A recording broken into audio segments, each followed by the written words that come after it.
আমি যখন ছোট ছিলাম খেলতে যেতাম মেঘের দলে।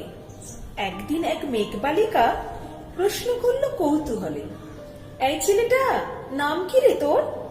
আমি বললাম ফুসমন্তর। মেঘবালিকা রেগেই যাবো, মিথ্যে কথা, নাম কি এমন হয় কখনো? আমি বললাম নিশ্চয়ই হয়, আগে আমার গল্প শোনো। সে বলল শুনবো না, যা, সেই তো রানী, সেই তো রাজা, সেই তো একই ঢাল তলোয়ার, সেই তো একই রাজার কুমার পক্ষীরাজে, শুনবো না আর, ওসব বাজে।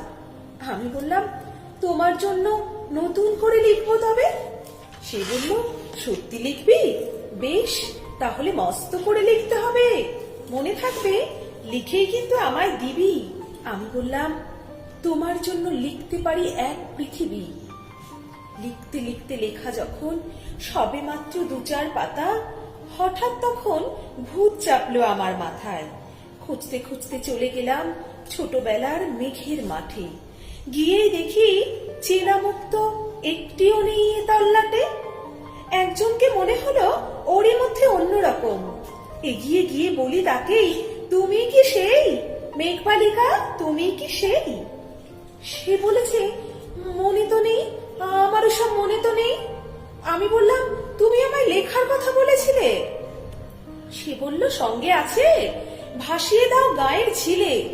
আর হ্যাঁ শোনো, এখন আমি মেঘ নই আর, সবাই এখন বৃষ্টি বলে ডাকে আমায়। বৃষ্টি বলে ডাকে আমায় বলেই হঠাৎ এক পশলায় চুল থেকে নখ আমায় পুরো ভিজিয়ে দিয়ে অন্য অন্য বৃষ্টি বাদল সঙ্গে নিয়ে মিলিয়ে গেল খরস্রোতায়, মিলিয়ে গেল দূরে কোথায়, দূরে দূরে। বৃষ্টি বলে ডাকে আমায়, বৃষ্টি বলে ডাকে আমায়। আপন মনে বলতে বলতে আমি কেবল বসে রইলাম ভিজে একসা কাপড় জামায়, গাছের তলায় বসে রইলাম। বৃষ্টি নাকি মেঘের জন্য? এমন সময় অন্য একটি বৃষ্টি আমায় চিনতে পেরে বলল, তাতে মন খারাপের কি হয়েছে, যাও ফিরে যাও, লেখো আবার।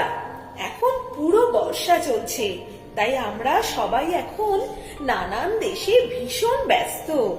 তুমিও যাও, মন দাও গে তোমার কাজে, বর্ষা থেকে ফিরে আমরা নিজেই যাব তোমার কাছে। এক পৃথিবী লিখবো আমি, এক পৃথিবী লিখবো বলে ঘর ছেড়ে সেই বেরিয়ে গেলাম। ঘর ছেড়ে সেই ঘর বাঁধলাম গহন বনে, সঙ্গী শুধু কাগজ কলম। একাই থাকবো, একাই দুটো ফুটিয়ে খাবো, ২-১ মুঠো ধুলো বালি।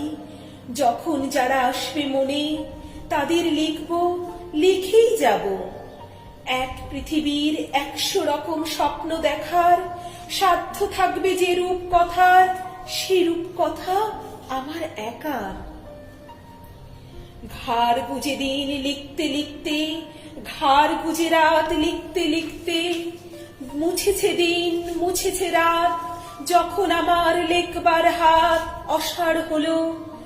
মনে পড়ল সাল কি তারিখ, বছর কি মাস, সেসব হিসেব আর ধরিনি।